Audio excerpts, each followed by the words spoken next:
Assalamualaikum warahmatullahi wabarakatuh. Bagaimana kabar hari ini teman-teman? Semoga dalam keadaan yang sehat. Nah, pada pembelajaran kali ini kita akan mempelajari tentang tarikh SMA SMK kelas 12. Untuk materi yang akan kita bahas yaitu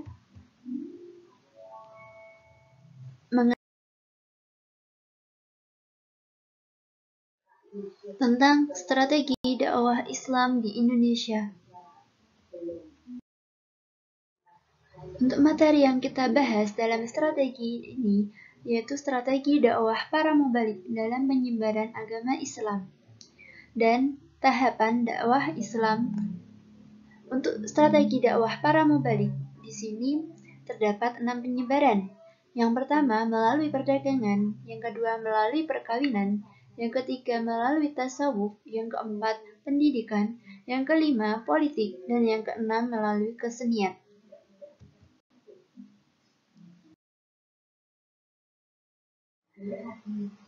Materi yang pertama membahas tentang perdagangan. Melalui dakwah strategi perdagangan, di mana pada masa pemulaan ini strategi dakwah dengan perdagangan inilah yang dilakukan. Dan melalui dakwah perdagangan ini sangat menguntungkan, karena para raja dan bangsawan turut serta dalam kegiatan perdagangan. Mereka yang melakukan dakwah Islam sekaligus menjadi pedagang, bahkan mereka yang memiliki saham perdagangan dan kapal. Pada tahap pencapaian, mereka dapat mendirikan masjid dan dapat membentuk sebuah komunitas muslim.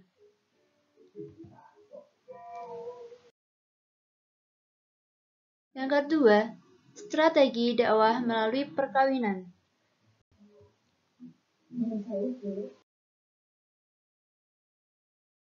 Nah, yang akan kita bahas dalam strategi perkawinan ini, yang pertama mengenai alasan, hubungan, hasil, dan contoh dari strategi perkawinan.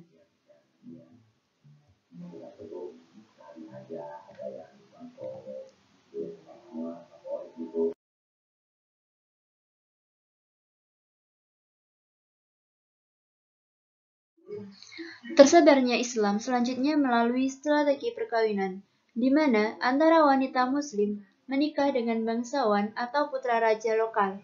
Namun, bangsawan atau putra raja harus memeluk Islam terlebih dahulu. Begitu juga sebaliknya, perkawinan antara putri raja atau bangsawan menikahi dengan mubalik. Dengan melalui jalur perkawinan, mereka telah menanamkan cikal bakal kader-kader Islami di masyarakat. Contohnya, perkawinan antara Brawijaya dengan Putri Campa yang melahirkan Raden Fatah yang menjadi Raja Demak. Yang ketiga, melalui strategi tasawuf. Nah, dalam strategi ini, para sufi mengajarkan teosofi yang bercampur dengan ajaran yang sudah dikenal luas oleh masyarakat Indonesia. Mereka mahir dalam soal magis dan mempunyai kekuatan-kekuatan menyembuhkan. Di antaranya, mereka ada juga yang menikahi putri-putri bangsawan setempat. Tasawuf yang diajarkan kepada penduduk pribumi mempunyai persamaan dengan alam pikiran mereka yang sebelumnya menganut agama Hindu, sehingga agama Islam mudah dipengerti dan mudah diterima. Di antaranya, ahli tasawuf yang memberikan ajaran yang mengandung persamaan dengan alam pikiran Indonesia pra-Islam adalah Hamzah Fansuri, tokoh dari Aceh. Yang keempat, yaitu strategi melalui pendidikan. Di mana para mubalik yang memiliki kapasitas keilmuan Islam yang tinggi biasanya menjadi rumah, masjid, ataupun langgar sebagai pusat pengajaran agama Islam. Model seperti ini akhirnya berkembang menjadi pesantren yang oleh para ulama dijadikan sebagai pusat pendidikan. masjid juga tidak hanya berfungsi sebagai tempat sholat, tetapi juga digunakan sebagai tempat berdiskusi.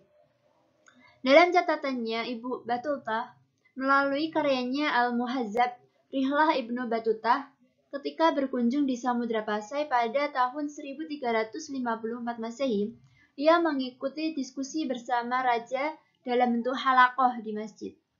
Dari data tersebut diketahui bahwa masjid menjadi pendidikan awal sebelum berkembangnya lembaga pendidikan secara formal.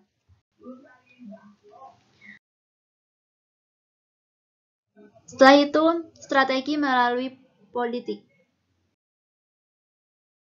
Nah, di sini terdapat dua pendekatan.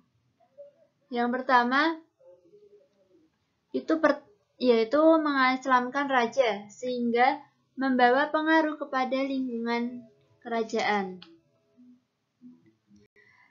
Jika rajanya memeluk Islam, maka rakyat juga ikut memeluk agama Islam.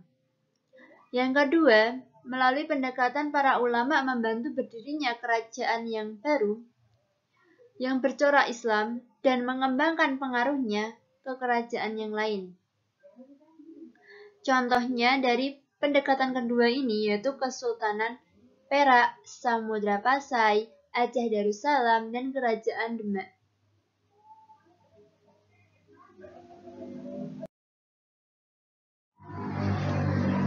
Yang keenam, melalui kesenian.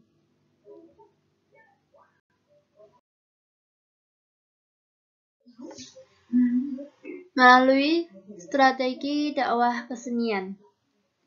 Yang mana strategi ini digunakan yaitu kesenian yang terkenal dengan melalui pertunjukan wayang, yaitu yang dilakukan oleh Sunan Kalijaga. Ia tidak pernah meminta upah, hanya meminta para penonton untuk mengikutinya mengucapkan syahadat. Sebagian besar cerita wayang yang dipetik dari cerita Mahabharata dan Ramayana, yang disisipi ajaran Islam dan nama-nama pahlawan di Indonesia. Selanjutnya mengenai dakwah Islam di Indonesia. Nah, di dalam dakwah Islam di Indonesia ini terdapat beberapa tahapan. Karena keberhasilan dakwah Islam tentunya dipengaruhi pula dengan tahapan-tahapan. Tetapi dengan tahapan dari masing-masing wilayah itu berbeda. Yang pertama yaitu tahap pengenalan agama Islam. Yang kedua, tahapan pendalaman agama. Yang ketiga, tahap pengembangan intelektualitas. Yang keempat, tahap ke arah pembaharuan. Yang kelima, tahap kematangan intelektualitas. Tahap yang pertama yaitu tahap pengenalan agama. Pada tahap ini mengenalkan dan mengajak masyarakat untuk memeluk agama Islam secara formal, mengenalkan tentang dasar-dasar Islam, terutama tentang pelaksanaan syariat atau fikih. Mereka menemukan bentuk ritual dan ajaran yang berbeda dari agama sebelumnya. Selanjutnya, pada tahapan yang kedua, yaitu tahapan pendalaman agama, di mana pada tahap ini, pada 15 sampai 16 Masehi, pemeluk agama Islam memasuki tahap pendalaman agama. Pada tahap ini lahir lembaga pendidikan formal seperti pesantren dan madrasah. Sedangkan yang ketiga, tahap pengembangan intelektualitas. Pada abad ke-17 Masehi, terjadi peningkatan dan penyempurnaan ajaran Islam. Tradisi intelektual pada saat itu sangat mengagumkan, dapat dilihat dari karya-karyanya mulai dari fikih, usuluddin, tasawuf, hadis, retorika, hingga astronomi.